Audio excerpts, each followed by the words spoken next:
है कि बड़ा भाई 11वीं में हो और छोटा भाई 6वीं 7वीं में हो 8वीं में हो और बड़ा भाई अपने छोटे भाई की दम पे उछले, मेरा छोटा भाई मार डालेगा काट डालेगा। ऐसा तो करते किसी को नहीं देखा ना। हमारे प्रभु श्री राम इतने सरल हैं, इतने विनम्र हैं कि वो दूसरों को धौंस भी देते हैं ना तो अपने छोटे भाई की दम पे देते हैं। मेरा छोटा भाई नहीं छोड़ेगा, मेरा छोटा भाई काट डालेगा, मेरा छोटा भाई मार डालेगा। अरे जग महु सखा निशाचर जेते, लक्ष्मण हनई निमिष महु तेते। लक्ष्मण नहीं छोड़ेगा किसी को, लक्ष्मण मार डालेगा। कहने का अर्थ है इतने सरल प्रभु श्री राम कि धौंस भी देते हैं, डराते भी हैं, तो अपने छोटे भाई के दम पे डराते हैं। चक्रवर्ती सम्राट ने कहा आप एक बात बताइए, राम जी को क्यों ले जाना चाहते हैं? राम जी को मत ले जाइए। और आप बताइए, हुआ भी यही माताओं बंधुओं, ध्यान दीजिएगा। अच्छा एक बात और आज आपको मैं बता दूं कि एक यह भी योजना बन रही है माताओं बंधुओं की, कल से 3 से 6 बजे ही कथा हम लोग करेंगे। कारण ना कि कल से मैंने ये अनुभव किया कि थोड़ी सी ठंड बढ़ी है, हल्की सी कल संध्या से, और आप लोगों को और कष्ट ना हो क्योंकि खुला है मौसम, मतलब पूरा ये टेंट वेंट खुला है, तो 6 बजे विराम कर देंगे। आप तो 6:15 साढ़े 6 तक आरती हो जाएगी आज भी, किंतु 7 बजे तक ज़्यादा विलम्ब हो जाता है, वो सब इसलिए 6 बजे हम लोग प्रयास करेंगे विराम हो जाए और 3 बजे कथा शुरू। ये सही समय है कि नहीं 3 से 6? ये इससे 4 से 7 से ज़्यादा ठीक है ना? तो बाकी आप लोग जैसा चर्चा करने जो बात स्वीकृति देते। तो माताओं बंधुओं हुआ ये कि कहा आप देखिए विचार करिए, जो चक्रवर्ती सम्राट कह रहे थे हुआ भी वही। वहाँ विश्वामित्र जी महाराज ले गए, तो ले जाने के बाद किसने किसको कितना मारा यही गिन लीजिए। राम जी ने ज्यादा लोगों को मारा कि लक्ष्मण जी ने ज्यादा लोगों को मारा? जिस कार्य के लिए विश्वामित्र जी महाराज ले गए थे तो गिने, गिनती बढ़ाए। कहाँ से गिनती शुरू होती है? बोले चले जा तुम दीन दिखाई, तो सुनी ताड़ का क्रोध करी धाई। अरे एक ही बाण प्राण हरि लीन्हा, एक इसको पंखा को बंद कर दो भाई, एक बाण से ही प्राण हर लिया। राम जी ने कितनों को मारा? 1 को मारा। गिनती गिनिएगा आप लोग, राम जी ने कितनों को मारा गिन लीजिएगा। दूसरा, पुनि मारीच निशाचर को ही, और लय सहाय धावा मुनि द्रोही, तो बिनु फरमान राम ते ही मारा। दूसरा किसको मारा? मारा नहीं है, 7 योजन का सागर पारा, अधमरा किया है। अधमरा जिसे कहते हैं, यानी मरा नहीं है तो मरा तो गिन नहीं सकते, किंतु गिनती कुछ तो बढ़ानी पड़ेगी, कुछ तो सम्मान रखना पड़ेगा, तो इसलिए इसको आधा गिन लेते हैं हम, 1.5 लोगों को ना, 1.5 को। फिर उसके बाद पावक सर सुबाहु पुनि मारा, 2.5 सुबाहु को राम जी ने वध किया। तब तक बोले अनुज निशाचर कटक संहारा, तब तक लक्ष्मण जी महाराज ने सारी की सारी बक्सर की चौकी के राक्षसों का वध कर दिया। अब आप बताइए लक्ष्मण जी महाराज ज्यादा उपयुक्त थे राक्षसों का वध करने के लिए कि राम जी ज्यादा उपयुक्त थे? लक्ष्मण जी ही उपयुक्त थे ना।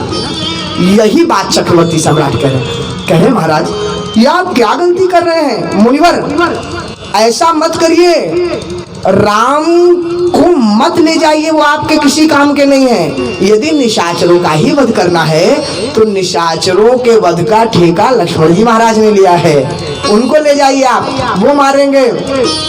भैया उधर ध्यान रखना थोड़ा सा, वो देखिए उधर ना, उनको जो हमारे समिति के लोग हैं उसका ध्यान रखे। शंकर जी की बारात अभी प्रथम दिन ही यहाँ पे विवाह की चर्चा हुई है। तो माताओं बंधुओं क्या हुआ कि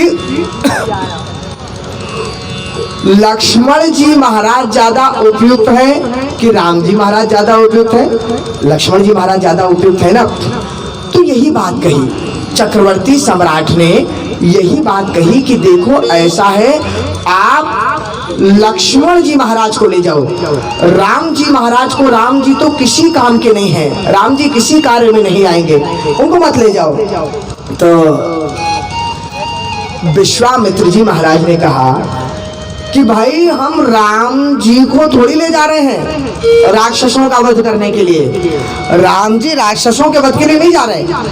तो बोले फिर राम जी को क्यों ले जा रहे हैं? उन्होंने कहा राम जी को इसलिए ले जा रहा हूं मैं, राक्षसों के वध के लिए तो लक्ष्मण जी को ही ले जा रहा हूं, तो राम जी को किस लिए ले जा रहे हैं? बोले मैं हो सना था, मैं सनाथ हो जाऊंगा, जो मैं अनाथ हूं, मेरा कोई भी रक्षक नहीं है, मैं किससे अपने दीनता-हीनता की बात करूं, अपनी चिंता भी मैं किसको सुनाऊं भगवान के अलावा।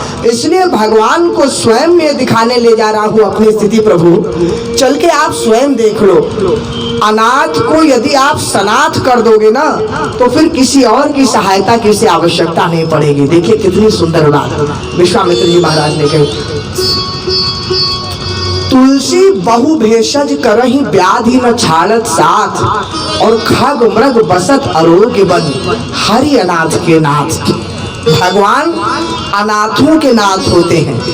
कहने का अर्थ है कि जब तक हमें भी मनुष्यों के ऊपर विश्वास रहता है, जब तक हमें मनुष्यों से आशा रहती है, तब तक भगवान भी सोचते हैं कि चलो ठीक है, अब इनको जिनसे आशा है उन्हीं से ही इनको आशा पूर्ण कर लेने दो। और जब हम सबसे आशा त्याग करके भगवान से आशा लगाते हैं, भगवान के सामने निवेदन करते हैं, तब प्रभु हम पर कृपा करते हैं। माताओं बंधुओं, आप बताइए, विभीषण ने यही बात तो कही थी ना हनुमान जी महाराज से। उन्होंने कहा था, हनुमान जी एक बात बताइए, प्रभु मुझ पर कृपा नहीं कर रहे, मैं तो भगवान की सदैव भक्ति करता रहता हूँ, कहीं भगवान यह तो नहीं समझते कि मैं अपने भाई रावण के आश्रित हूँ, उसके बल पे यहाँ रहता हूँ। भगवान जब तक यह नहीं समझ जाएंगे कि मैं निरीह हूँ, मैं अनाथ हूँ, मुझसे बड़ा अनाथ कोई नहीं है, तब तक शायद मुझ पर संभवता कृपा न करें।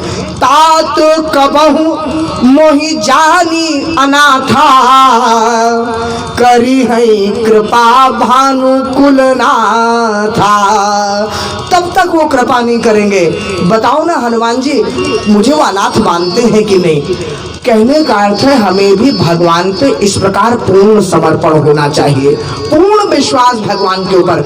एक सूरदास जी का बड़ा अच्छा पद है, मुझे याद आता है। माताओं बंधुओं, आप लोगों में से जो हिंदी साहित्य के होंगे उन्हें तो सुना होगा या पढ़ा होगा, नहीं सुना हो तो हुआ क्या माताओं बंधुओं, एक दृश्य खींचा सूरदास जी महाराज ने। व्यक्ति अनाथ कैसे होता है? अरे आप एक बात बताइए, प्रथम तो गोस्वामी तुलसीदास जी महाराज से बड़ा अनाथ कौन होगा, जिनकी हम लोग आज इतनी रामचरितमानस की कथा हम जैसे न जाने कितने संत महात्मा सुनाते घूम रहे हैं। और हम लोग तुलसीदास जी महाराज की कृपा से, प्रभु श्री राम की कृपा से, अरे महादेव की कृपा से दाल रोटी भी चल जाती है और सम्मान भी हम लोगों को मिलता है। यही तो कृपा है भगवान के, तुलसीदास जी की। और कौन से हम लोगों में बहुत बड़े हम लोगों को सितारे चढ़ गए हैं भाई। और उन तुलसीदास जी महाराज के जीवन परिचय के बारे में, जीवन चरित्र के बारे में कभी विचार करिए कि जो बालक जब जन्म लिया हो तो जन्म लेते ही जिनकी माता चली गई, जन्म लेते ही पिता ने कुछ समय पाला, पिता का भी स्वर्गवास हो गया। चुनिया दासी थी, उन्होंने आगे पाला। कुछ समय बाद चुनिया दासी का भी जब स्वर्गवास हो गया तो पूरे क्षेत्र में इस बात का हल्ला हो गया कि इस बालक को जो खिलाता है वो मर जाता है, कोई खिलाओ मत। अब बताइए, इससे बड़े संकट की बात और क्या हो सकती है किसी के ऊपर कि यही हल्ला हो जाए कि इसको खिला मत देना वरना बचोगे नहीं।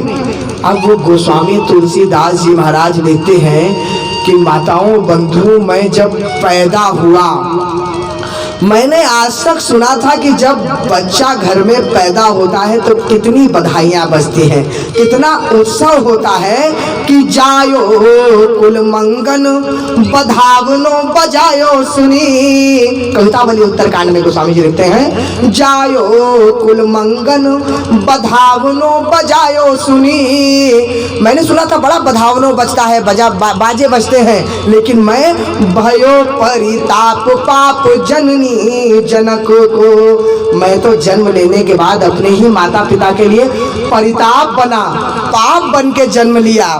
और जब मैं थोड़ा सा बड़ा हुआ ना और कोई जब भोजन के लिए नहीं देता था तो बारे ते ललाट बिललात द्वार दीन दीन, मैं दरवाजों पे इधर से उधर बिलाता हुआ द्वार द्वार दीन बना हाथ पैर जोड़ता जब घूमता था।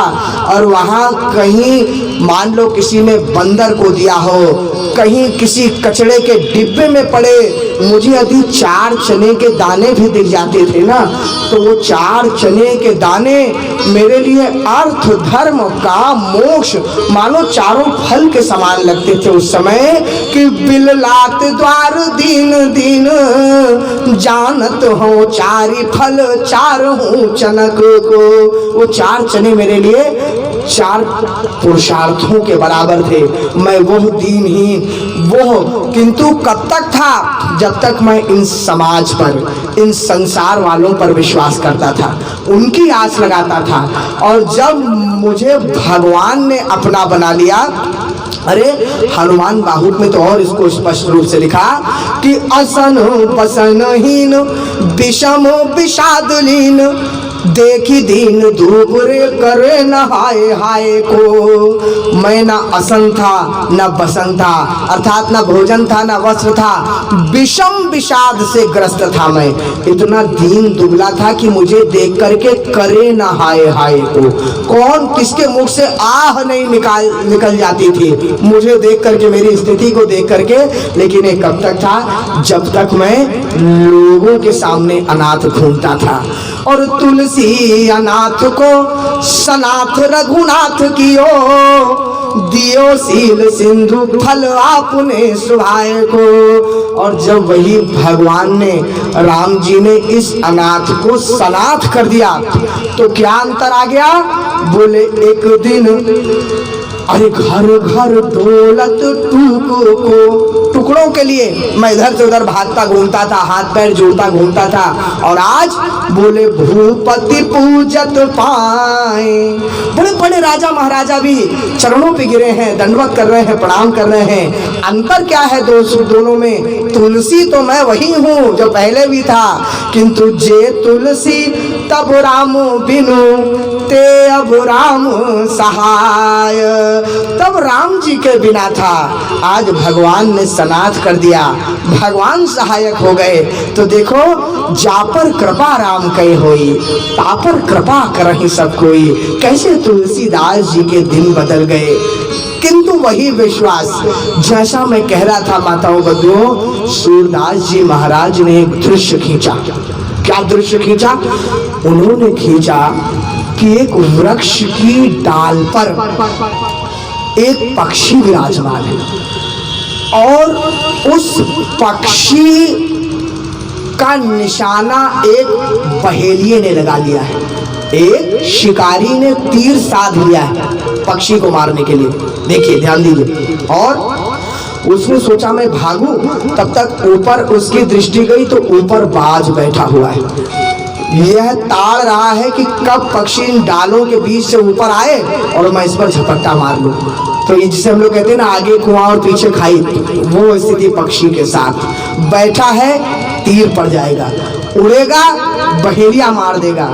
तो आज पक्षी से ज्यादा अनाथ कौन होगा संसार में कि उसके आज पक्ष भी काम नहीं आ रहे, पंख भी काम नहीं आ रहे, और ये आकाश भी, इतना बड़ा आकाश, वो भी किसी काम नहीं आ रहा। तो आज उस पक्षी ने निवेदन करते हुए, पुकार लगाते हुए भगवान से कहा कि अब की राखी ले हूँ भगवान, अब की बार रखोगे बचाओगे तो मैं मानूंगा आपको कि वास्तव में आप हो कुछ। आज बचा के दिखाओ, अपना चमत्कार करके दिखाओ कि अब की राखी ले हूँ भगवान। अरे मैं अनाथ बैठो ध्रुम दरिया, बैठा हुआ हूँ मैं ऊपर, और पारिदी साधे बाण, और शिकारी ने बाण साधा हुआ है, कभी भी छोड़ देगा वो बाण। और ताके डर भागो चाहत हो तो ऊपर दुख्यो सचान, अब की राखी ले हूँ भगवान। अब बचाओ तो मैं मानूं, अब कैसे कृपा करोगे प्रभु, अब चमत्कार दिखाओ। तो क्या हुआ माताओं बंधुओं कि भगवान तो जब बचाने पे आते हैं ना, तो ऐसे बचाते हैं कि क्या हुआ कि सुमिरत ही सुमिरन कर रहा था पक्षी, तब तक क्या हुआ, वो जो लगाया था शिकारी के पास घूमता हुआ एक सर्प आ गया। और सर्प ने आकर क्या किया, सर्प ने शिकारी के पैर में फन मार दिया, डस लिया। तो जैसे ही डसा तो वो हड़बड़ा गया। तो क्या हुआ, बोले सुमिरत ही अहि डस्यो पारथी, छूट्यो बानो संधान। बाण तुरंत हड़बड़ी में छूट गया और जो उसने निशाना लगाया था वो तीर थोड़ा सा 6 इंच ऊपर हो गया, धनुष हड़बड़ी में थोड़ा सा ऊपर हो गया।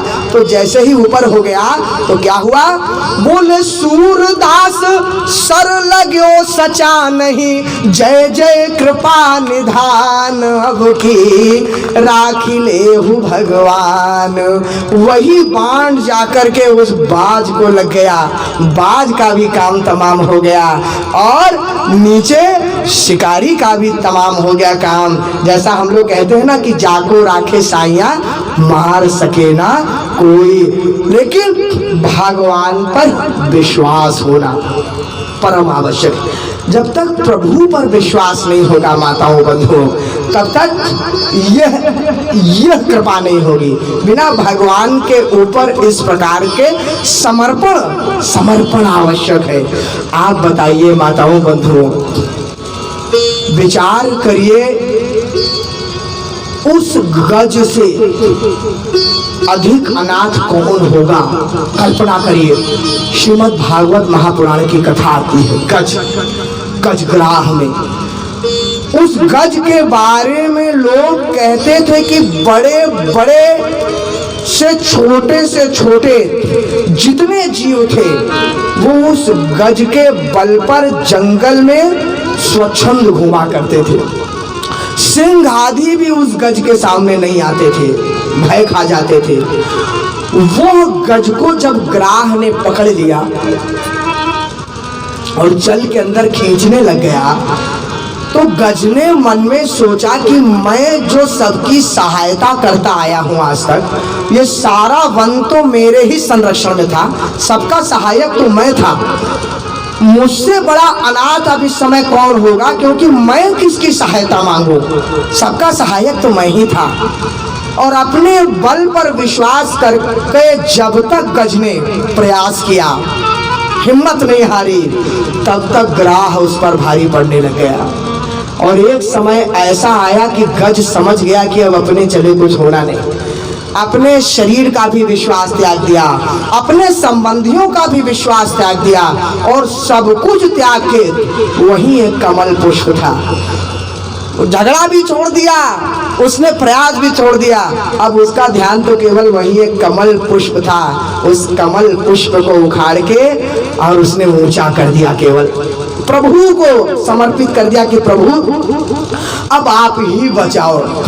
और माताओं बंधुओं, कल्पना करिए कि भगवान जिस प्रकार गज को बचाने के लिए दौड़े।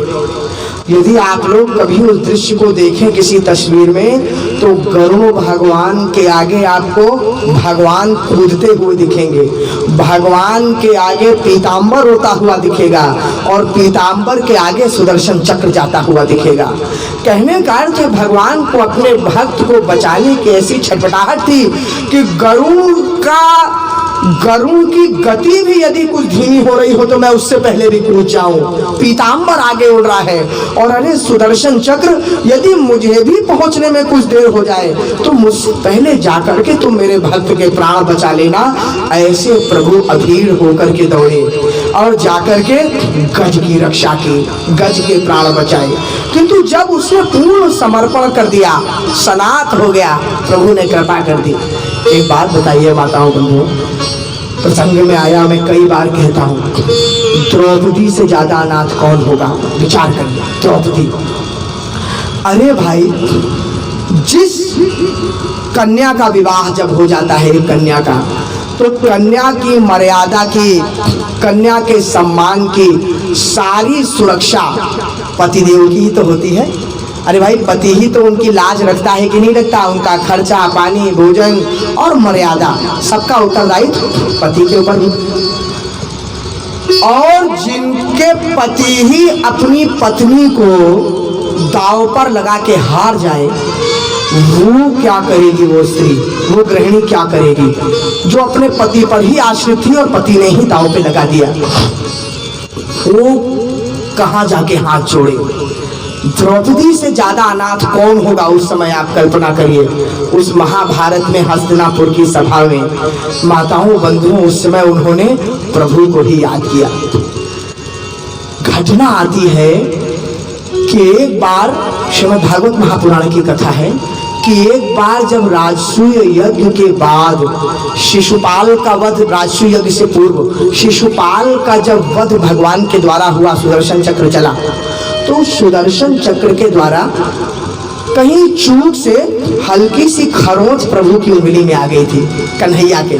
तो जैसे ही खरोंच आई, हल्की सी उंगली कटी, तो द्रौपदी जी गई और जाकर के उन्होंने अपनी साड़ी को फाड़ा और फाड़ करके कन्हैया की उंगली में बांध दिया। तो जैसे ही उंगली में बांधा तो कान्हा ने कहा, अरे मेरी बहन, इतनी जरा सी चोट थी और इस जरा सी चोट के लिए आपने इतनी महंगी साड़ी का नुकसान कर दिया, इसको फाड़ दिया, ये करने की क्या आवश्यकता थी? माताओं बंधुओं, भगवान की इस बात पर द्रौपदी ने जवाब देते हुए कहा कि हो भाई घनश्याम, आपके जो आवे काम तो नसें चीर दो, ये तो रेशम के धागे हैं। अगर आपके काम आना हो तो मेरी नसों को मैं तुरंत काट दूं भैया प्रभु, ये तो केवल साड़ी के धागे हैं और धागे हैं पुराने, इन्हें कहाँ अधिक माने हम। दुल्हन के जोड़े हैं न दुल्हा के भागे हैं, ना तो ये कोई दुल्हन का जोड़ा बंधा है इससे और ना कोई दूल्हा का ही भाग्य ही है ये प्रभु। और मैं सत्य कहूँ तो मैंने कुछ नहीं किया, मैंने कहाँ फाड़ा चीर, देख कर प्रभु की पीर, होकर अधीर मेरा चीर छोड़ भागे हैं। वो तो स्वयं ही मेरे धागे दौड़ पड़े प्रभु, और वे हैं अभागे जो कि बढ़े नहीं आगे, कटी अंगुरी पे लागे भाग उन्हीं के जागे हैं। अरे महंगे तो वो हो गए हैं प्रभु जो आपकी उंगली पे लग गए। ये साड़ी, मेरी महंगी जो साड़ी थी ना, सब व्यर्थ की व्यर्थ रह गई। दाम तो उन 4 भागों का पड़ गया है जो आपकी कटी उंगली पे लग गए भैया। और माताओं बंधुओं, विचार करिएगा, उस भरी सभा में जहाँ पे भीष्म पितामह, विदुर जी, द्रोणाचार्य, कृपाचार्य आदि समस्त लोग विराजमान थे, अर्जुन, भीम, नकुल, सहदेव, युधिष्ठिर आदि योद्धा विराजमान थे। और जब चौसर में हार गए द्रौपदी जी को और दुशासन ने भरी सभा में द्रौपदी माता का चीरहरण करने का प्रयास किया, द्रौपदी जी की लज्जा छीनने का प्रयास किया, तो पहले द्रौपदी जी ने बड़ा प्रयास किया किसी प्रकार अपने बल पर, जिस प्रकार गज ने प्रयास किया, अपने आंचल को पकड़ने का अथाह प्रयास किया। लेकिन जब द्रौपदी जी समझ गई कि अब मेरे बस में कुछ नहीं रह गया, अब तो प्रभु आप ही संभालो, मेरे कान्हा आप ही संभालो, तुरंत द्रौपदी जी ने सब आंचल को छोड़ दिया। जैसे गज ने कमल पुष्प उठा लिया, वैसे ही द्रौपदी जी ने अपने, लोग कहते हैं दांतों में आंचल दबा के रखा था, दांतों से कस के, लेकिन समझ गई कि दुशासन के सामने मेरा पराक्रम, मेरा बल नहीं चल पाएगा, त्याग दिया, आंचल को छोड़ दिया। और छोड़ने के बाद पुकार लगाती हैं, हे प्रभु कहाँ हो, हे प्रभु कहाँ हो। व्यास जी महाराज उस दृश्य को लिखते हुए कहते हैं, द्रौपदी पुकारती है, हे प्रभु, महाभारत घटना है, गोविंदम द्वारिकावास कृष्ण गोपी जनप्रिया, अरे कौरवे परिभूता माम किम न जानासि केशव। प्रभु आपको नहीं मालूम क्या हे द्वारिकाधीश, आपको नहीं मालूम क्या आज कौरव मेरे साथ किस प्रकार का अनर्थ करने वाले हैं? प्रभु द्वारिका में हो क्या? कहाँ हो? कितनी देर आने में लगेगी? पुकार रही है द्रौपदी, हे प्रभु आ जाओ। हे नाथ, हे रमानाथ, वृजनाथारति नाशना, कौरवाणव मग्नानां मामुद्धरस्य नाथनः। हे प्रभु, कौरवाणव मग्नानां मामुद्धरस्य जनार्दनः। प्रभु मेरा उद्धार करिए। इन समस्त कौरवों के बीच में मेरी आज वही स्थिति है जैसे 32 दांतों के बीच में एक जीव की होती है। इन कौरवों ने मुझे घेर लिया है प्रभु, किसी प्रकार पुकार, आइए बचा लीजिए। और माताओं बंधुओं, हुआ क्या जानते हैं? जब द्रौपदी को इस बात का विश्वास हो गया कि अब मेरे करे से कुछ नहीं होना और भगवान ने अगर चाह लिया तो इनके करे से कुछ नहीं होना, तो द्रौपदी ने उस सभा में फिर कोई अधिक प्रयास नहीं किया और दुशासन को ललकारते हुए जिन दांतों से अपना आंचल दबाया था ना, उस आंचल को छोड़ा और ललकारते हुए दुशासन से कहती है, दुशासन कसर मत छोड़ देना, खींचने में ताकत लगाने में कुछ कमी ना रह जाए दुशासन। अरे खींचो दुशासन जोर लगाई के। चंद्रशेखर मिश्र जी बनारस के कवि हुए, उन्होंने द्रौपदी महाकाव्य में माता द्रौपदी के उस संवेदना का चित्रण किया। माताओं बंधुओं, किस प्रकार की वेदना थी, कुछ दृश्य देखिएगा। क्या माता द्रौपदी किस प्रकार से आज दुखी हैं, पुकार रही हैं प्रभु को, ललकारते हुए दुशासन से कहती है, दुशासन खींच दुशासन जोर लगाई के, और टेर हमार जो ओ सुनी पई है, तो भौजी की गोद में हुई है तबाऊ, विश्वास हमें हरि नाही भुलई है। टेर सुने ना अबेर लगे, रहिया में कतऊ फिर ना रही पई है, और नार नदी बन डाकत रे, बन के हिरना बिरना चली आई है। जैसे संगीत सुन के भागता है ना हिरन, वैसे अपनी बहन की पुकार सुन के हिरन की तरह मेरा भाई नार नदी बन डाकत रे, सबको चीरता फाड़ता मेरा भाई सारे रास्तों को लांघता हुआ आ जाएगा। एक बार मेरी पुकार तो सुन ले। माताओं बंधुओं, भगवान को माता द्रौपदी ने पुकारा, लेकिन ध्यान दीजिएगा, भगवान तक पुकार पहुंची कि नहीं पहुंची। द्रौपदी समस्त पांडवों की तरफ देखते हुए कहती है, बड़े बड़े शूरवीर गांडीवधारी अर्जुन बैठे हैं, गदाधारी भीम बैठे हैं। द्रौपदी कहती है, प्रभु ये चारों पति मूल ऐलिन पंचम, पारथ भी बनी बैठे बेचारो। बड़े बड़े शूरवीर आज जुआ में हार गए। सदैव याद रखिएगा एक बात को, इमी कुपंथ पग देत खगेशा, रह न तेज तन बुद्धि बल्लेशा। आप कितने विद्वान हैं इससे अंतर नहीं पड़ता, कितने बलवान हैं इससे अंतर नहीं पड़ता, कितने धनवान हैं इससे अंतर नहीं पड़ता। यदि आपने कोई गलती कर दी ना, कोई अपराध कर दिया, तो आप किसी से एक बार एक झूठ बोल दीजिए। यदि आप कुछ ईमान रखते हैं तो दोबारा उसके सामने आप नेत्र नहीं मिला पाएंगे। किसी को धोखा दे दीजिए एक बार, उसके बाद आप उसके सामने जाने का साहस नहीं कर पाएंगे, चाहे वो आपसे आयु में छोटा हो, चाहे धन में छोटा हो, चाहे बल में छोटा हो। सारा तेज चला जाता है, सारा बल चला जाता है। आज जुए में हार गए हैं, क्या आंखें उठा के देखेंगे, क्या किसी को रोकेंगे? आज द्रौपदी यही कह रही है, भैया ये चारों पति मूल ऐलिन पंचम, पारथ भी बनी बैठे बेचारू, और आनु के हाथों में आपन नारी, उधारी लखै चटके नहीं तारू। चटके नहीं तारू अर्थात जीभ नहीं चटक रही, आवाज नहीं निकल रही इनके मुंह से। देखो तो बड़े बड़े शूरवीर हैं। और ऐसे में जो बिसरई हो हमें तू, तो पति देव पांडव भैले उतारू, अरे कीमत का जनी है इन्होंने, मछली मरी ले पौले महरारू।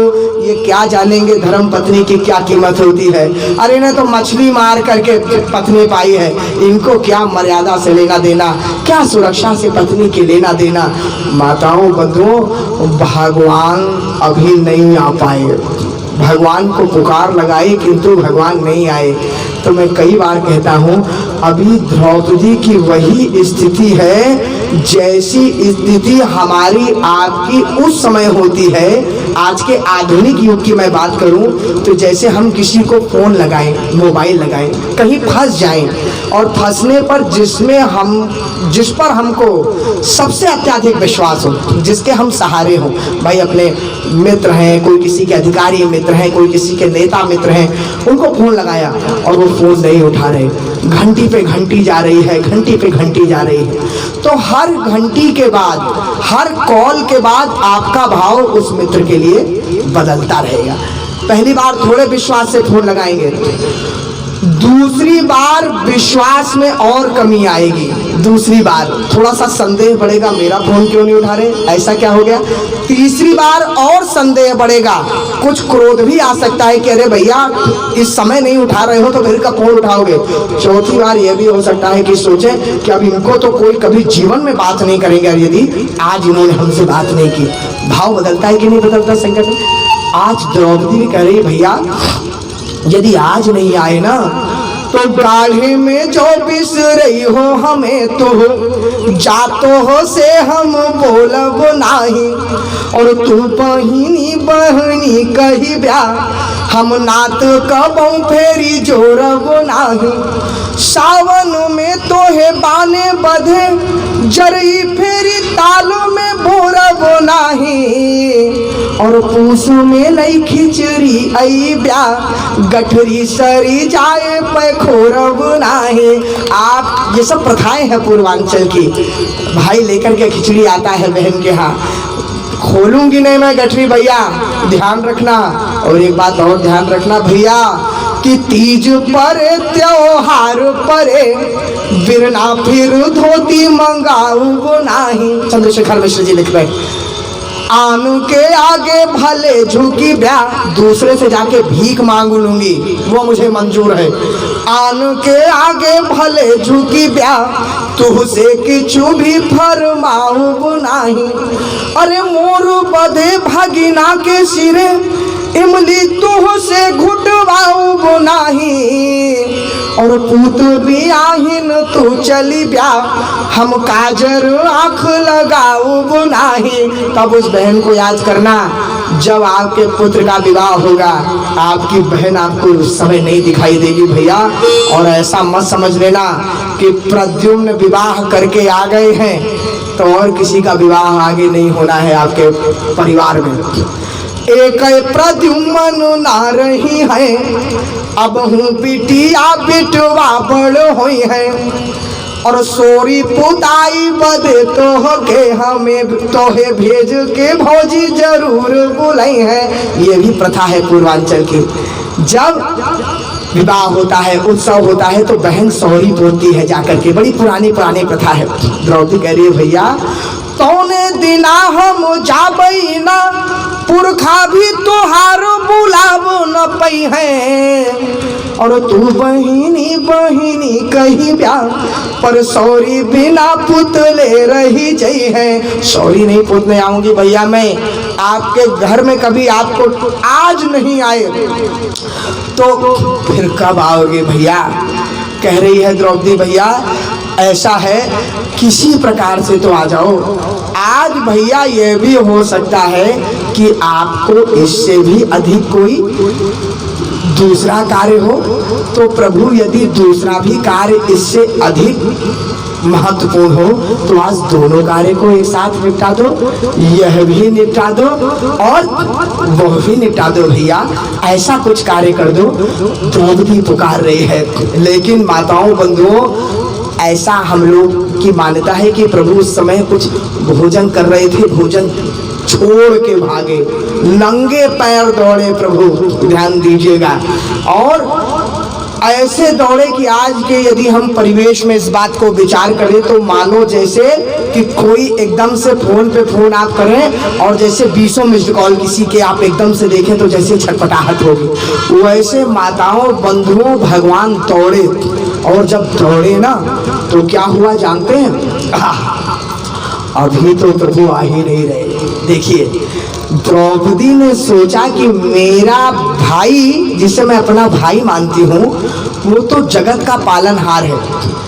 ये हो सकता है कि भाई जगत के पालनहार होने का अभिमान आ गया हो, तो हम तो अपने भाई के नाते उनको पुकार रहे हैं। तो प्रभु मन में सोच रहे हैं कि कोई आपके हम भाई नहीं हैं, हमसे अगर निवेदन करना है तो हमसे ब्रह्म के नाते, प्रभु के नाते। उदाहरण के तौर पे मान लीजिए आपका कोई मित्र है, आपका परिचित है, आपके यहाँ आता जाता हो और बाद में बहुत बड़ा अधिकारी हो जाए, मंत्री हो जाए, मुख्यमंत्री हो जाए, और आप जाकर के उससे बाद में कहे अरे हम दोनों साथ में खेले थे, मित्र हैं, तो कई बार उसके मन में ये अभिमान आ जाता है कि वो मित्र का समय गया, अब मैं मंत्री हूँ, अब मैं अधिकारी हूँ, यदि अब मुझसे मिलना है तो अपॉइंटमेंट लेकर के आओ, क्योंकि तुम्हारे जैसे लाखों लोग लगे हैं भीड़ में और सबका काम करना है, कोई तुम्हारा अकेले का काम नहीं है। तो द्रौपदी के मन में आया कहीं ऐसा तो नहीं कि मैं तो उनको भैया समझ के पुकार रही हूँ और वो भैया आप प्रभु हो गए हैं, द्वारिकाधीश हो गए हैं, तो इस कारण इस नाते ना आ रहे हो। तो द्रौपदी ने सोचा चलो भाई गरज अपनी है, गरज अपनी है, द्वारिकाधीश को ही पुकार लें, उन प्रभु को ही पुकार लें। और द्रौपदी पुकारते हुए देखिए क्या स्तुति करती है, चंद्रशेखर में चित्र लिख रहे हैं, अद्भुत अद्भुत पद माताओं बंधुओं। कहती है मोहन माधव नंद के नंदन, अरे हे जसुदा सुत कृष्ण मुरारी, गोप सखा ब्रजनाथ ब्रजेश, गोपाल गोविंद गोवर्धन धारी, एहो मुकुंद किरीट सखा जय, द्रौपदी वीरन की बलिहारी, और सौ दुशासन का करी मैं हरि, जे कर तू करी प्यार रखवारी।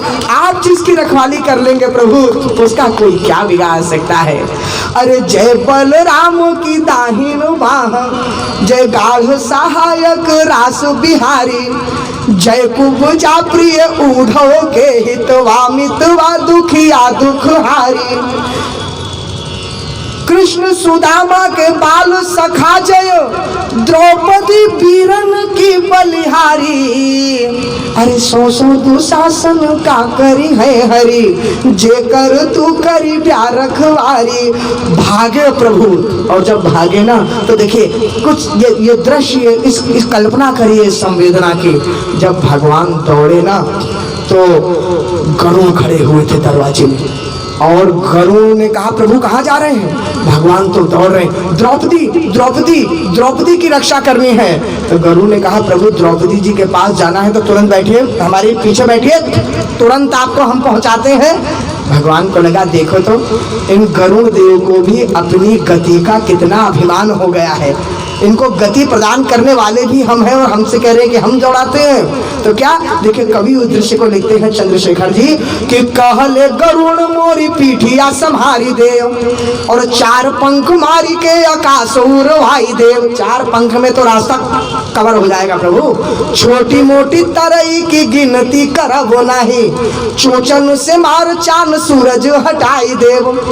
अमृत कुंभ बचपन में लियौली हम, आज तक जबानिया दिखाई देव, और बनिता का पूत तब जानी हो कन्हाई, जब द्रौपदी के आगे पल भर में जुटाई देव। एक क्षण में छुड़ा दूंगा, चलो चलो। लेकिन भगवान ने कहा कि आपके ऊपर बैठने में भी तो कुछ समय लगेगा, उतना समय भी हमारे पास नहीं है।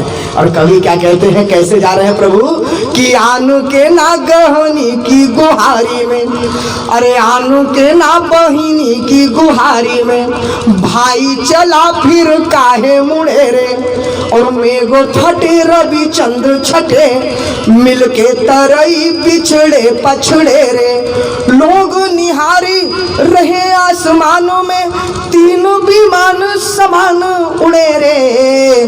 तीन विमान एक साथ दिख रहे हैं ऊपर जाते हुए। कौन कौन से विमान है वो? कि आगे पीताम्बर बीच में कान्हा और पेछाड़ी बेचारे खगेश उड़े रे। जो कह रहे थे ना कि छोड़ दूंगा तुरंत, वो गरुड़ भी पीछे रह गए। प्रभु उस गति में जाकर के दौड़े हस्तिनापुर में। और माताओं बंधुओं जैसे ही वहां पहुंचे तो सबसे पहले जाके अपनी बहन द्रौपदी जी से कहा, मेरी बहन केवल इस बात की क्षमा कर देना कि मुझे आने में जो कुछ विलंब हो गया, केवल उसकी मैं आपसे क्षमा मांगता हूँ। अब आपको किसी प्रकार की कोई चिंता करने की आवश्यकता नहीं है। आपका भाई आ गया है, आपका भाई यहाँ आ गया है। और देखिए कवि क्या लिख रहे हैं उस भाव को कि कान्हू कहे भरी आँखी लखे, बहिनी की गुहारी में भाई खराबा। आ गया हूँ, आपका भाई आ गया है। और आचर फारी तू ही बंध ले। आपने बांधा था टुकड़ा बहन, मुझे याद है। आचर फारी तू ही बंध ले, अब हूँ अंगूरी पे निशान पर आबा। बहनी तुहार बड़ा ऋणिया, कर्जा बढ़ ले बड़ सूद चढ़ावा। उन 4 धागों का इतना कर्ज बढ़ गया है मेरे ऊपर बहन मेरी, जो तूने पहना दिया था मुझे कि बहनी तुहार बड़ा ऋणिया, कर्जा बढ़ ले बड़ सूद चढ़ावा। कि लाजता खाली ब्याज में राखब, मूर तोहारो परा का परावा। ये लाज तो मैं इस 4 धागे के ब्याज में रख लूंगा, मूल उधार तो अभी भी बहन आपका वैसे का वैसा ही है। द्रौपदी ने कहा, कैसे बचाओगे भैया, लाज कैसे बचाओगे? दुशासन अपने वाले पर आ गया है, दुशासन उपद्रव पे आ गया है, कैसे करोगे? कन्हैया ने कहा, मेरी बहन, ये भाई की चिंता है ना, ये बहन को चिंता करने की आवश्यकता नहीं, फिर भी बताओ तो कैसे बचाओगे? कन्हैया देखिए क्या कह रहे हैं, बहन द्वारिका बेचब जाई कुबेर के, और वो कर सारी की गांठ मंगव्या। पूरा सब बेच दूंगा, आपकी लाज को कुछ नहीं होगा। द्वारिका बेचब जाई कुबेर के, और वो कर सारी की गांठ मंगव्या। चूके इते रधवा का नीलंबर, ये भी कम पड़ जाए तो राधा जी का नीलांबर। फेरी चुराई तुहे पहुरव्या, जो तूने पहनहारे दुशासन, मान लो ये भी कम पड़ गया तो अंत अचूक उपाय लगव्या। कि छोड़ी पीताम्बर ढाकब लाज, अरे छोड़ी पीताम्बर ढाकब लाज, तोहे बदे आज दिगंबर होइब्या। पहले आपके भाई के शरीर से वस्त्र जाएंगे पूरे मेरी बहन, उसके बाद आपके शरीर से वस्त्र जाएंगे। माताओं बंधुओं, इस प्रकार भगवान ने माता द्रौपदी की लाज बचाई। और द्रौपदी की लाज बचाते हुए यही घड़ी थी जब सारे कौरवों की उल्टी गिनती प्रारंभ हो गई। यहीं से अंतिम छंद चंद्रशेखर मिश्र जी लिखते हैं, माताओं बंधुओं, द्रौपदी कहती है, भगवान कहते हैं, अरे मेरी बहन, इस धर्म की सभा में जो अधर्म आज हुआ है ना, एक स्त्री के ऊपर जो अत्याचार इस सभा में हुआ है ना, इसका दंड हर एक को यहाँ भुगतना पड़ेगा। कि धर्म धुरंधर जीती है रे, अरे कुरुक्षेत्र में कौरव हारत देखो। वीरन के कछु सूझी है ना, रण जूझी है धूरी में गारत देखो। रबहिनी भरी आखिन तू यही भारत में महाभारत देखो। और इते सुने धृतराष्ट्र के 100 पिंड अकेले ही पारत देखो। 100 पिंड ये धृतराष्ट्र अंधा आंखों से ही नहीं है, दिमाग से भी अंधा है, धृतराष्ट्र हो गया है। अपने 100 पुत्रों के पिंड अकेले पारेगा, इसको उस दिन भगवान ने संकल्प ले लिया। और तुलसी कियो इगारे हो बसन वेश रघुनाथ। 10 अवतार के बारे में तो आप लोगों ने सुना है। भगवान ने द्रौपदी माता की लज्जा बचाने के लिए 11वां अवतार वस्त्रावतार के रूप में भगवान ने उनकी रक्षा की। कहने का क्या अर्थ है माता बंधु? देखिए भाव की बात है, भाव में हम लोग ये चर्चा कर गए। कहने का अर्थ ये है माताओं बंधुओं, वो समर्पण चाहिए भगवान के प्रति। और फिर आपका कोई कार्य रुक जाए, कोई आपको कोई संकट में डाल दे, तब कहिएगा। लेकिन बात तो विश्वास की और समर्पण की है ना, कमी तो वही है हमारे आपके अंदर। मैं क्या चर्चा कर रहा था, विश्वामित्र जी महाराज कह रहे हैं चक्रवर्ती सम्राट से कि देखो हमको तो राम जी और लक्ष्मण जी दोनों चाहिए। बोले क्यों चाहिए? बोले लक्ष्मण जी चाहिए मुझको युद्ध के लिए। राम जी क्यों चाहिए? बोले अनुज समेत देहु रघुनाथा। क्यों? बोले क्योंकि निश्चर वध मैं हो सना था। निशाचर का वध होगा लक्ष्मण जी महाराज के द्वारा और मैं अनाथ हूँ, सनाथ हो जाऊंगा राम जी को पाके, प्रभु को पाके।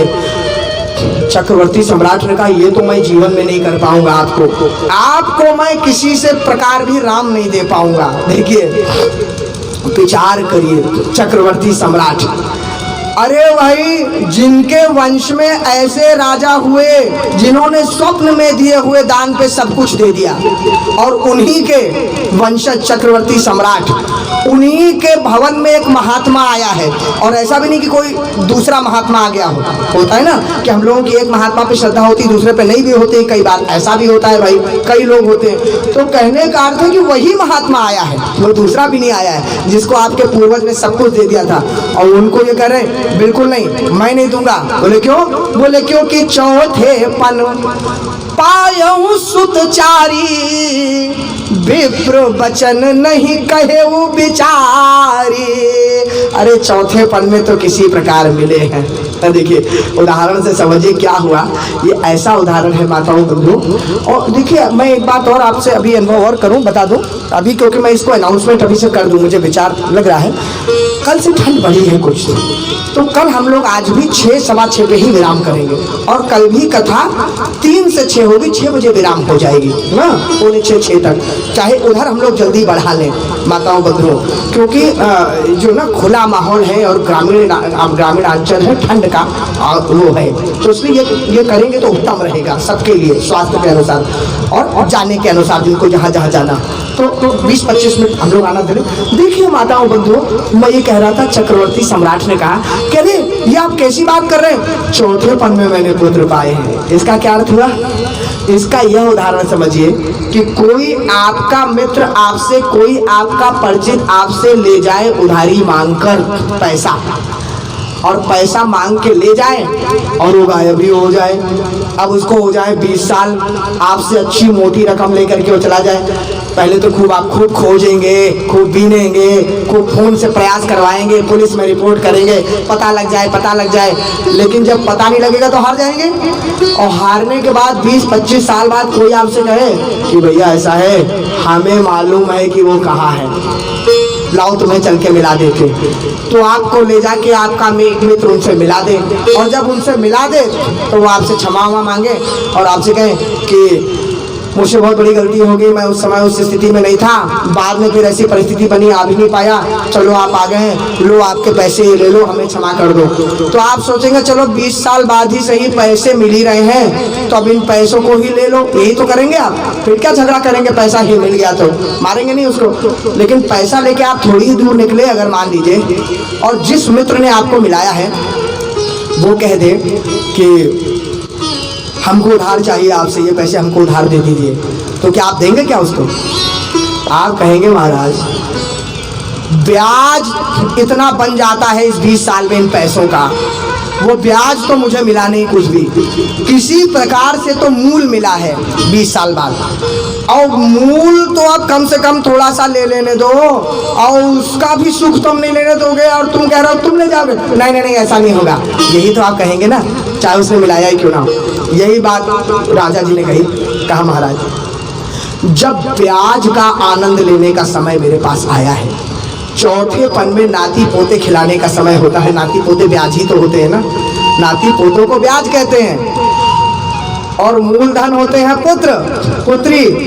तो कहा जब ब्याज का सुख लेने का समय आया तब तो मूलधन हमको नसीब हुआ, किसी प्रकार भाग्य में आया, और मूलधन आया और तुम कुछ कुछ हम सुख भी नहीं ले पाए कि तुम पहले यहाँ मुंह उठा करके आ गए कि हमको दे दो पैसा, तो हम कहाँ से तुमको दे दे? ये हम नहीं देंगे आपको, बिल्कुल आपको नहीं देंगे। एक काम करिए, उसके बदले में कुछ और ले लो भैया। तो विश्वामित्र जी ने कहा क्या दे सकते हो तुम उसके बदले में? अब चक्रवर्ती सम्राट ने पूरी लिस्ट गिना दी, ये ले लो, ये ले लो, ये ले लो। क्या क्या बोले? मांगा हूँ भूमि, जमीन ले लो खूब सारी, मांगा हूँ भूमि धेनु धन कोसा, और सर्वस्व देहु आज सहरोसा। देह प्राण ते प्रिय कछु नाही, सो मुनि देव निमिष एक माही, और सब सुत प्रिय मोहि प्राण किनाई, लेकिन राम देत नहीं बनई गोसाई। जमीन मांग लो, जायदाद मांग लो, पैसा मांग लो, जो जो मांग सकते हो मांग लो, लेकिन राम नहीं दे सकता, राम मत मांगो। देखिए अब विचार करिएगा, वो कह रहे हैं सब सुत प्रिय मोहि प्राण किनाई। बहुत शब्दों पे ध्यान दीजिएगा माथा मुंडो, सब सुत प्रिय मोहि प्राण किनाई, और कह रहे हैं देह प्राण ते प्रिय कुछ नहीं, सो मुनि देव निमिष एक माही। यानी प्राण से प्रिय मुझे कुछ नहीं है, वो भी मैं आपको तुरंत दे देता हूँ, और पुत्र भी प्राण के समान है। तो जब पुत्र भी प्राण के समान है तो राम जी को क्यों नहीं दे रहे? जब प्राण देने को हाँ कर दिए हैं और पुत्र प्राण के समान है, तो गणित की इक्वेशन के अनुसार तो पुत्र इक्वल टू प्राण, प्राण दे सकते हो तो पुत्र भी दे दो ना। किसने मना किया? फिर क्यों मना कर रहे हैं भाइयों? देखिए वो यही कह रहे हैं प्राण भी दे सकता हूँ, पुत्र भी दे सकता हूँ, लेकिन राम देत नहीं बनई गोसाई। राम जी को नहीं दे सकता क्योंकि वो मेरी हैसियत से बाहर की बात है। कारण माताओं बंधुओं, राम जी कोई प्राण थोड़ी है। चक्रवर्ती सम्राट बहुत विचार के कह रहे हैं, भाई राजा जी के हाथ में अपने प्राण देना है, किंतु प्राणों की जो फैक्ट्री है जहाँ से प्राण सप्लाई होते हैं जीवात्मा में, वो फैक्ट्री थोड़ी चक्रवर्ती सम्राट के हाथ में है। राम जी प्राण थोड़ी है। राम जी क्या है? वो तो प्राण, प्राण के जीव के जीव सुख के सुख राम, वो तो प्राणों के प्राण हैं, जीवों के जीव है। तो प्राण तक तो राजा जी की हैसियत है, प्राणों के प्राण तक थोड़ी है। इसलिए कह रहे हैं विप्र वचन नहीं कहे विचारी। अरे विचार के बोलिए, प्राण तो दे सकता हूँ, प्राणों के प्राण थोड़ी दे सकता हूँ, जो लेना हो ले लो, उसके अलावा। तो विश्वामित्र जी महाराज ने कहा नहीं, हम तो राम के अलावा कुछ नहीं लेंगे। राम के अलावा विश्वामित्र जी महाराज ने कहा देखिए हम ऐसे कैसे कोई महात्मा नहीं है कि हम कोई भगवान के बदले में धन ले लें, कि भगवान के बदले में जमीन जायदाद ले लें। अरे साक्षात भगवान हमारे सामने विराजमान है, हम भगवान पाने के लिए महात्मा बने हैं। कोई जमीन जायदाद तो हम सब छोड़ के पहले ही आए हैं, पहले ही हम बहुत बड़े राजा थे, सब हमारे पास था, वो त्याग करके हम भगवान की प्राप्ति करने आए हैं। तो भगवान हमारे सामने तो हम क्यों लेंगे जमीन जायदाद? अब वो अपने पड़े हैं कि नहीं मुझे तो अनुज समेत देहु रघुनाथा, और ये कह रहे हैं राम देत नहीं बनई गोसाई। ये अपना लगे हुए हैं नहीं दूंगा, नहीं दूंगा। तो क्या हुआ कि वशिष्ठ जी को बुलाया गया। वशिष्ठ जी महाराज आए। वशिष्ठ जी महाराज से चक्रवर्ती सम्राट ने कहा गुरुवर आप ही फैसला करो। अब सारे सेवक समझा रहे हैं कि गुरुदेव समझाओ जरा राजा जी को, अपना भी सुयश नाश कर रहे हैं, खानदान का भी, कुल का भी कर रहे हैं। अरे वो महात्मा आया है, देख नहीं देते, कुछ समझाओ ना। राजा जी ने कहा क्या समझाएंगे गुरुदेव? गुरुदेव हमारी बात सुनिए।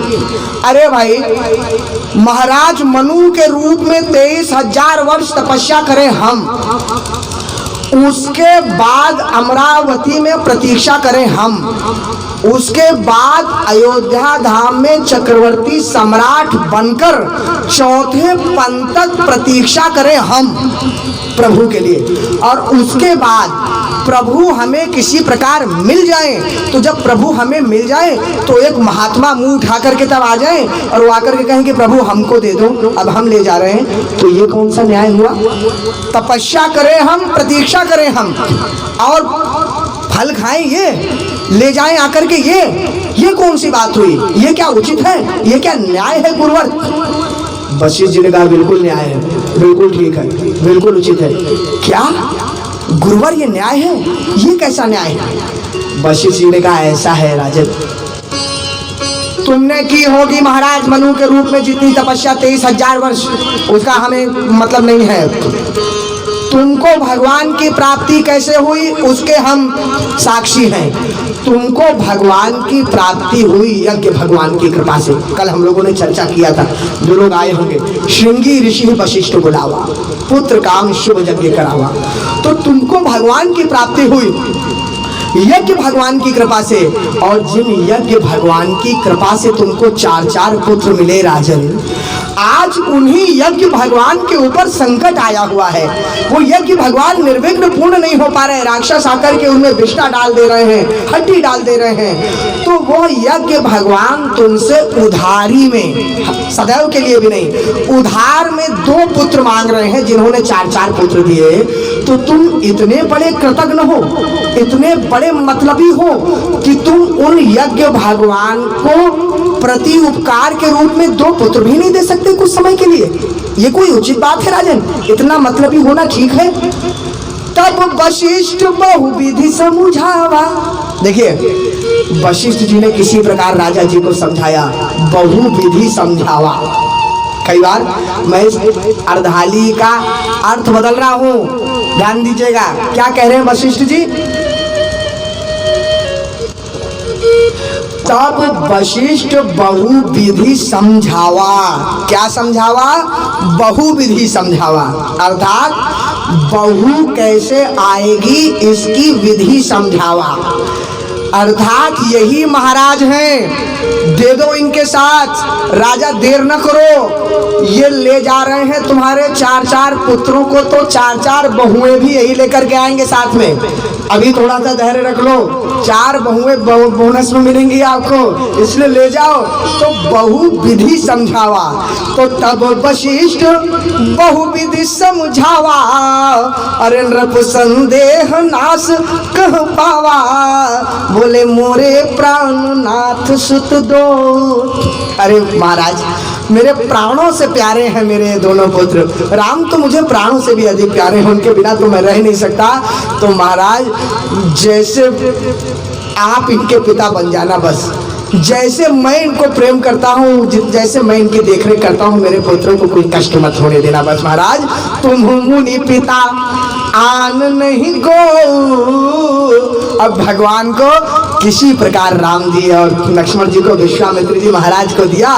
विश्वामित्र जी महाराज भी बड़ी प्रसन्नता के साथ राम जी लक्ष्मण जी को लेकर जा रहे हैं और मन में सोच रहे हैं, वाह रे प्रभु, आप ऐसी भी कृपा करते हो। देखो तो कहाँ वो चक्रवर्ती सम्राट ने कितने वर्षों तपस्या की, कितनी प्रतीक्षा की, लेकिन आपने इस महात्मा के वचन को रखने के लिए, इस ब्राह्मण के विप्र हो गए हैं, अब विप्र के वचन को रखने के लिए आपने अपने पिता को ही त्याग दिया। प्रभु ब्रह्मण्य देव मैं जाना, अरे मोहिनीति पिता तजे भगवाना, तो श्याम गौर सुंदर 2 भाई, अरे विश्वामित्र महानिधि पाई। आज तो विश्वामित्र जी महाराज को मानो भंडार मिल गया हो आज निधियों का। राम जी लक्ष्मण जी मिल गए। पहले जाकर के उन्होंने यज्ञ की रक्षा करवाया। ताड़का जी का वध हम लोगों ने चर्चा किया, सुबाहु का वध किया, मारीच को सज्जोजन का सागर पारा किया।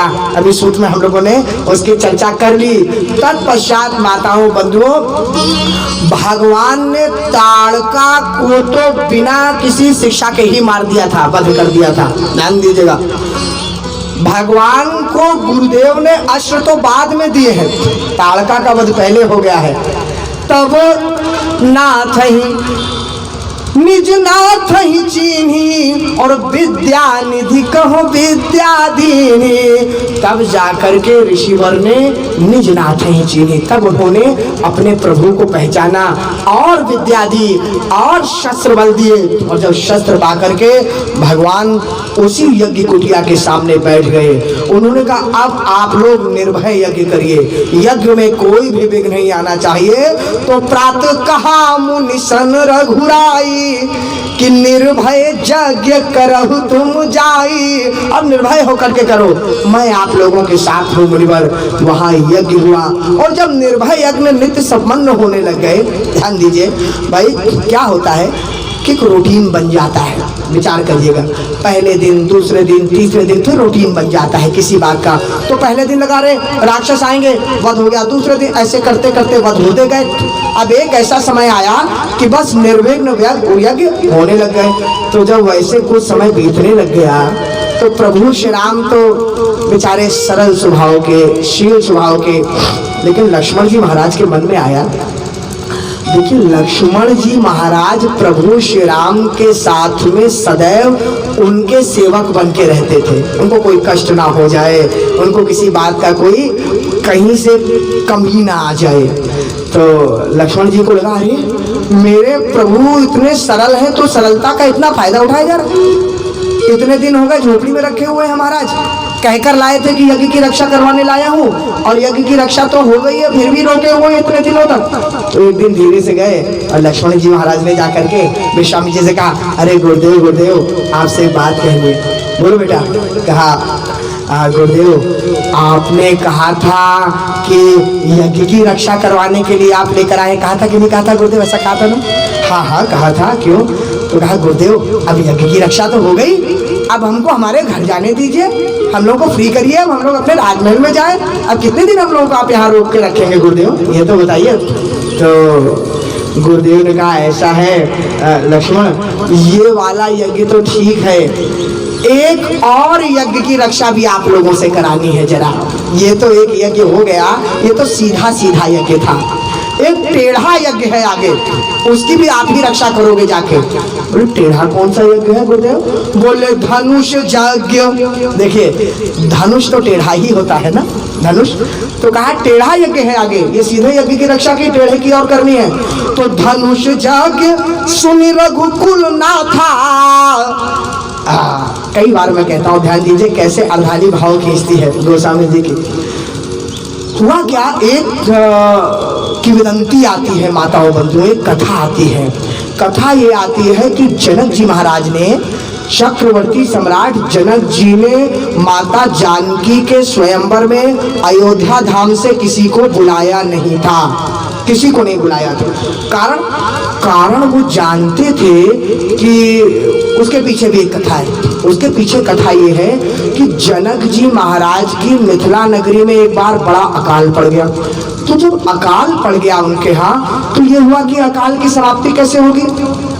तो सतानंद आदि जितने ऋषि मुनि थे उन लोगों ने कहा, महाराज इस अकाल की समाप्ति केवल ऐसे होगी कि जब कोई बड़ी पतिव्रता स्त्री मिथिला नगर के बाहर के क्षेत्र की, इस सीमा के बाहर की कोई पतिव्रता स्त्री और आकर के मिथिला नगर में गंगा जी का जल लाके और डाल देगी तो अकाल चला जाएगा।